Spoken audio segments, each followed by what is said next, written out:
আমি প্রথমবার কলেজে ব্যাগ ছাড়া হয়েছি।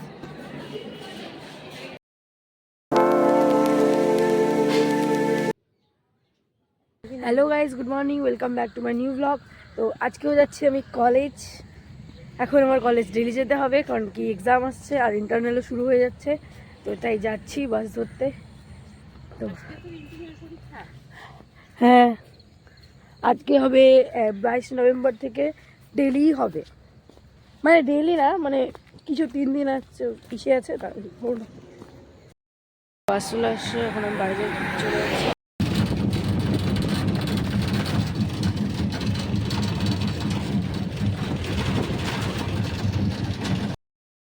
তো গাইজ, এই মেয়েটা আমাকে বলছিল আসতে 15 মিনিট লাগবে, কিন্তু এর আসতে অনেকক্ষণ লেগেছে। এর জন্য আমি দাঁড়িয়েছিলাম, ফাইনালি আসলো। আমরা কলেজ আসছি, আমরা এখন ক্লাস আছে, কিন্তু আমরা রুম নাম্বার চিনি না। তো আমরা বিল্ডিংয়ে গিয়ে দেখছি কোন রুমে ক্লাস হবে। তো খুঁজতেছি, এদিকে সব এল আছে, আমি বলতেছি না।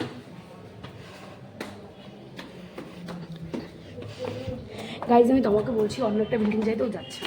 তো দেখি চলো এই বিল্ডিংয়ে আছে কিনা। তো গাইজ, আমরা আরেকটা বিল্ডিংয়ে চলে আসছি। চলো দেখি এদিকে ক্লাস আছে কিনা আমাদের।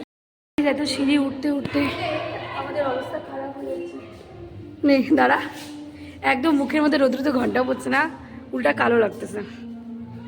গাইজ দেখো নিচে, বাহ, ফুলগুলো কি সুন্দর। গাইজ ফাইনালি আমরা ক্লাসরুম খুঁজে পেয়ে গেছি। এটা হচ্ছে এইসি ক্লাস, কিন্তু বি লেখা নেই, কিন্তু 7 লেখা আছে।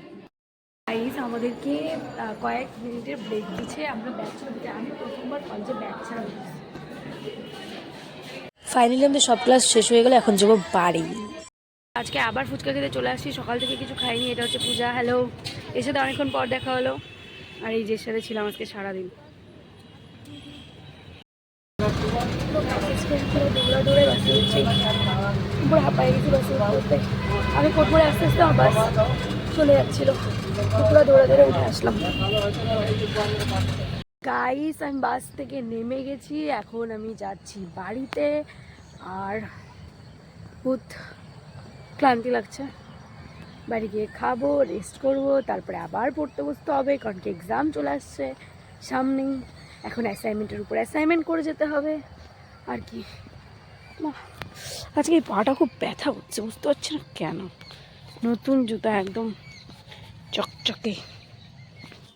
গাইজ, বাড়িতে এসে মাকে না দেখলে ভাল লাগে না। আজকে মাকে দেখছি। বাবার বাইক আছে, বাবা কোথায়? চলে আসছি। আজকে আমাদের বাড়িতে পুরা সাফ সাফাই চলতেছে, কারণ কি আমাদের বাড়িতে প্রোগ্রাম আছে, প্রোগ্রাম কাছে চলে আসতেছে।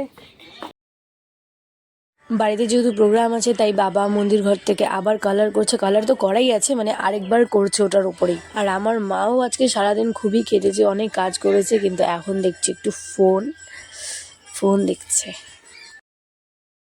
গাইস, প্রতিদিনের মতো আজকে আমার খাওয়া দাওয়া কমপ্লিট, পড়াশোনাও হয়ে গেছে। তো এখন আমি ঘুমিয়ে পড়বো। আর আজকের ভিডিওটা এতটাই ছিল। আই হোপ তোমাদের ভালো লেগেছে। যদি ভালো লেগে থাকে তাহলে লাইক করবে, কমেন্ট করবে, শেয়ার করবে, আর চ্যানেল নতুন থাকলে সাবস্ক্রাইব করবে। দেখা হচ্ছে নেক্সট ব্লগে। Thanks for watching. Good night, by.